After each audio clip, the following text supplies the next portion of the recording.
I have encountered words uttered by Mr. Yoho and men uttering the same words as Mr. Yoho. J'ai entendu les mots prononcés par Monsieur Yoho et des hommes prononçant les mêmes mots que Monsieur Yoho quand j'étais serveuse. Et j'ai rencontré le même type de harcèlement en prenant les transports en commun à New York. Ce n'est pas nouveau. Et c'est bien là le problème. Cette indignation est celle de la députée américaine Alexandria Ocasio-Cortez, qui répond aux insultes prononcées à son égard par un autre député, un député de droite. Elle va faire de son cas personnel un exemple mondial de lutte contre le sexisme et de lutte contre les violences faites aux femmes. Cette séquence est devenue virale. C'est un cas d'école d'une technique rhétorique que je vous invite vivement à utiliser, politiser son indignation personnelle pour susciter une indignation collective. Indignez-vous. Ma parole, l'art de bien parler, 3e saison. Comment s'indigner ? Avec Salomé Saké, réalisé par Véronique Samuilov. Faire de son indignation personnelle un cas politique. Je suis journaliste. Je travaille pour le média indépendant Blast et je collabore régulièrement avec le service public, à la télé ou à la radio depuis des années, tout en essayant d'occuper les réseaux sociaux pour documenter les sujets qui me tiennent à cœur. Le journalisme, c'est aussi parfois pour moi une façon de faire entendre mon indignation, et je n'ai pas honte de le dire. L'indignation, selon la définition du Robert, c'est un sentiment de colère que soulève une action qui heurte la conscience morale, le sentiment de justice. Quand on choisit de traiter un sujet en tant que journaliste, on le fait jamais au hasard. On le fait parce qu'on considère qu'il est d'intérêt public. Et dans certains cas, on considère qu'une situation d'injustice ou de danger collectif doit être portée à la connaissance de toutes et tous. Quelle que soit notre occupation, je pense que s'indigner est sain. Et qu'il est indispensable que nous sachions toutes et tous faire entendre les injustices auxquelles nous sommes confrontés ou dont nous sommes informés par le biais de la parole. Il me semble que réussir à exprimer clairement ce qui nous paraît injuste est un des premiers pas vers une meilleure compréhension des enjeux de société auxquels nous faisons face collectivement. En ce qui me concerne, j'ai toujours été passionnée par l'expression de l'indignation. Mais cette fascination a pris une toute autre dimension à partir du 15 mai 2011. À l'époque, je visionne les images de la Puerta del Sol, place principale située au cœur de Madrid, noire de monde. Alors que nous subissons tous les conséquences de la crise économique, une partie des Espagnols se lève dans un mouvement non violent pour réclamer la justice, l'égalité et le droit à une vie digne. Ils décident de s'appeler les indignés. Et les vidéos de prise de parole de certains d'entre eux feront le tour du monde, appelant à ne plus accepter sans ciller des politiques injustes. Ça va mal, très mal, mais si on se bouge, on peut obtenir quelque chose, un petit peu. C'est pire de se taire et de ne rien dire. Et pour moi, l'indignation, c'est avant tout ça, le refus, la protestation contre une situation.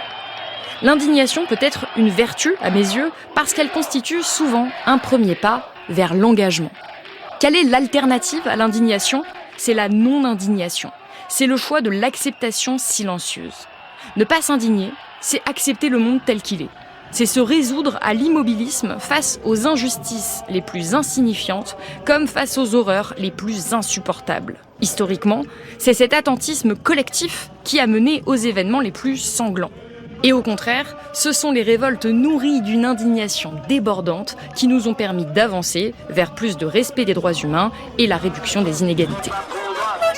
Ça suffit ! Ça suffit ! Quand j'ai dit que j'écrivais un podcast sur l'indignation, j'ai reçu des commentaires mitigés, me faisant remarquer qu'aujourd'hui, tout le monde s'indignait de tout et n'importe quoi et qu'on n'avait vraiment pas besoin de ça. Je pense au contraire que nous avons plus que jamais besoin de nous indigner, que c'est un réflexe sain, presque vital. Tout dépend de comment on le fait et pourquoi on le fait. S'indigner, c'est aussi faire entendre sa voix ou celle des autres. C'est pour cette raison que j'ai écrit un livre qui s'appelle « Sois jeune et tais-toi », un ouvrage destiné à encourager les jeunes à faire entendre leur voix. Car s'indigner, c'est bien, mais réussir à rendre intelligible l'objet de son indignation, c'est la condition de réalisation de cette indignation. C'est pour cette raison que dans cette série de podcasts, je vais vous parler de 5 techniques rhétoriques qui permettent de donner écho à son indignation pour essayer de faire en sorte que ça ne reste pas juste des paroles en l'air, une colère incomprise, mais que ça devienne une pierre à la démocratie. Premièrement, je vous parlerai de la manière dont on peut utiliser son émotion pour faire comprendre son indignation. On verra également comment nommer, prendre à partie peut permettre d'indigner les autres. Exprimer son indignation, c'est aussi casser les codes, faire un coup d'éclat pour marquer, ça peut permettre d'attirer l'attention sur le sujet de son indignation. Et enfin, on verra comment utiliser l'ironie pour dénoncer quelque chose qui vous touche. Mais pour commencer, on va voir comment on peut utiliser son cas personnel pour en faire un cas politique. Alors revenons à notre députée américaine. Nous sommes le 23 juillet 2020 aux États-Unis. L'élu démocrate de l'État de New York, Alexandria Ocasio-Cortez, surnommée AOC, a 30 ans. Et 3 jours plus tôt, elle a été insultée devant le Congrès par un député des Républicains, Ted Yoho, qui l'a traitée de « fucking bitch », putain de salope, devant des journalistes. La polémique enfle, et alors que la plus jeune élue de l'histoire des États-Unis, issue de l'immigration et d'un milieu très populaire, est la cible de nombreuses critiques, incluant des attaques du président Donald Trump en personne, elle prend la parole au Congrès pour revenir sur cet épisode. Monsieur Yoho n'était pas seul. Et c'est là que nous commençons à voir que ce problème ne se résume pas à un seul incident. Il est culturel. C'est une culture de l'impunité, d'acceptation de la violence et du langage violent à l'égard des femmes. Toute une structure de pouvoir qui soutient cela. Ce qui est éloquent dans son discours, c'est qu'elle ne va pas s'attarder longtemps sur son histoire à elle. Elle va simplement utiliser la légitimité que lui confère son histoire, le fait qu'elle soit victime d'une violence, pour se dresser contre les violences faites aux femmes et provoquer une immense vague d'indignation.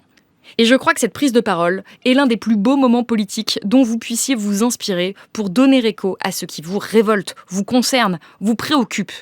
Susciter l'indignation est l'un des leviers les plus puissants que vous puissiez utiliser pour espérer voir advenir les changements que vous appelez de vos vœux. Son indignation est un instrument politique et ça tombe bien pour une députée. AOC encourage le spectateur à s'identifier à elle, notamment en utilisant son expérience de serveuse. Vous l'avez entendu en introduction, ça tranche avec cette image de responsable politique éloigné des préoccupations du peuple et inconscient des problématiques quotidiennes des classes moyennes et populaires. Donc tout ça, ça lui donne une légitimité pour parler de ce dont elle va parler. Elle va utiliser la première personne tout au long de son intervention. Mr. Yoho mentioned that he has a wife and 2 daughters. Monsieur Yoho a mentionné qu'il avait une femme et 2 filles. J'ai 2 ans de moins que la plus jeune fille de Monsieur Yoho. I am someone's daughter too. Je suis aussi la fille de quelqu'un. My father, thankfully, is not alive to see how Mr. Heureusement, mon père n'est plus en vie pour voir comment Monsieur Yoho a traité sa fille. Et je suis ici parce que je dois montrer à mes parents que je suis leur fille et qu'ils ne m'ont pas élevée pour accepter la maltraitance des hommes. Non seulement elle s'exprime avec beaucoup d'éloquence et une certaine émotion, mais avec cette rhétorique, elle incarne son propos. Elle provoque une forte identification. On s'imagine tous ce qu'il se passerait si on se faisait insulter devant tout le monde et que nos parents puissent en être témoins. Ça la ramène à son statut de petite fille, de fille de ses parents, ce qui la rend plus attachante et humaine. Ça provoque de l'empathie. Et tout ça va laisser place au 3e acte de son discours, nous faire partager son sentiment d'indignation.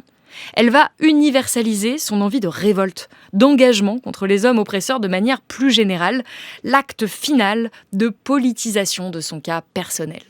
What Mr. Yoho did was give permission to other men to do that to his daughters. Ce que Monsieur Yoho a fait, c'est permettre à d'autres hommes de faire cela à ses filles. Il a utilisé ce langage devant la presse et a permis ce type de langage envers sa femme et ses filles et les femmes de sa communauté.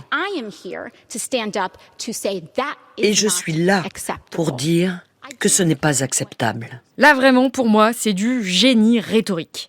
Elle met son adversaire politique dans une position extrêmement délicate, puisqu'à travers sa parole, Alexandria Ocasio-Cortez s'est positionnée en incarnation de toutes les femmes. Et l'insulter, elle, c'était donc insulter toutes les femmes. Par conséquent, ne pas s'excuser face à elle, c'est ne pas s'excuser face à toutes les femmes qui ont été insultées. Une arme redoutable qui affaiblira considérablement Ted Yoho. Après ce discours, il ne s'excusera jamais, mais ça va participer à affecter sa réputation sur le long terme, au point qu'il quitte la vie politique à la fin de son mandat en 2021, après 30 ans de carrière. Cette technique de l'incarnation pour lutter contre la misogynie et pour les droits des femmes, AOC ne l'a pas inaugurée. Elle a également été utilisée à de nombreuses reprises par la figure de la lutte pour les droits des femmes, Gisèle Halimi. Retour en 1972. Elle politise le cas de Marie-Claire, 17 ans, accusée d'avortement et dont elle est l'avocate à un moment où l'avortement est considéré comme un crime. La jeune femme risque 20 ans de prison. Premièrement, Maître Halimi va utiliser des arguments d'autorité. Nous considérons que l'acte de procréation est un acte de liberté. Et aucune loi au monde ne peut obliger une femme à avoir un enfant si elle ne se sent pas capable d'assumer cette responsabilité. Là, on a déjà une argumentation claire. Mais elle ne va pas hésiter à aussi utiliser son cas personnel pour s'indigner que de telles lois puissent exister. J'ai avorté à des moments de ma vie où j'avais absolument senti qu'il ne m'était pas possible d'assumer une naissance. Car assumer une naissance, ça ne veut rien dire tout seul. Assumer une naissance, c'est assumer quand même une vie. C'est accompagner un enfant. Et cela, il faut être capable de le faire. Quand je n'ai pas été capable de le faire, j'ai avorté. Personne au monde n'aurait pu m'en empêcher. À ce moment-là, l'incarnation est un acte très fort. Puisqu'on le rappelle, c'est totalement illégal. Dire « je l'ai fait, j'ai avorté », c'est risquer beaucoup. Cette technique a d'ailleurs été utilisée dans le célèbre Manifeste des 343 femmes, publié dans le Nouvel Observateur en 1971, qui déclarent toutes avoir avorté pour réclamer un droit à l'avortement pour toutes. Elles ont politisé leur cas personnel. Indignez-vous, tout un programme. C'est le moment du cas pratique. Vous pouvez utiliser cette technique dans la sphère privée ou même professionnelle pour faire valoir un argument. Mais avant tout, et ça vaut pour tous les exercices pratiques de ce podcast, réfléchissez au sujet de votre indignation. Avant de penser à comment l'exprimer, assurez-vous que votre indignation puisse être étayée par des faits. Creusez votre thématique. Ensuite, pour utiliser votre cas personnel, comme c'est le cas dans cet épisode, trouvez une situation d'injustice qui vous a concerné ou vous concerne encore. Faites le lien avec cette expérience sans vous en faire la victime. Vous ne faites pas ça pour être au cœur de l'argumentaire, mais pour asseoir votre expertise par votre expérience directe. Son propre vécu peut être utile pour accompagner un argumentaire parce qu'il a le mérite de susciter de l'empathie, en provoquant ce fameux processus d'identification dont je vous ai parlé. Quand vous partagez une expérience personnelle, les gens sont plus enclins à vous écouter et à croire ce que vous dites, parce que votre histoire est authentique. Ça rend les concepts abstraits plus concrets et plus accessibles.